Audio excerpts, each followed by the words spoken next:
রাজধানীর কাফরুলে চলন্ত মোটরসাইকেলে ইটের আঘাতে গুরুতর আহত হওয়া সাজিদ চৌধুরী রাফি চিকিৎসাধীন অবস্থায় মারা গেছেন।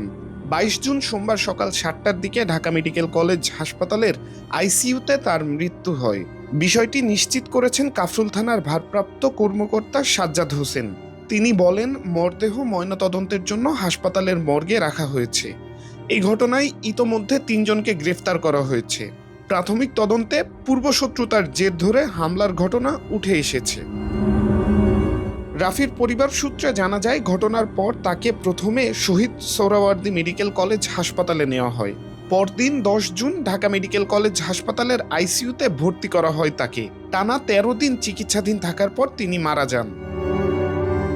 ৯ জুন দিবাগত রাত ১২:৩০টার দিকে কাফরুল থানার পূর্ব শেওড়াপাড়ার আশরাফ আলী গলিতে এই হামলার ঘটনা ঘটে। ঘটনার সিসিটিভি ফুটেজ সামাজিক যোগাযোগ মাধ্যমে ব্যাপক ভাইরাল হয়।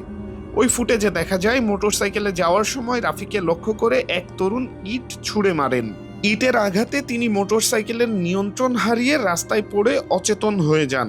পরে তাকে উদ্ধার করে হাসপাতালে নেওয়া হয়।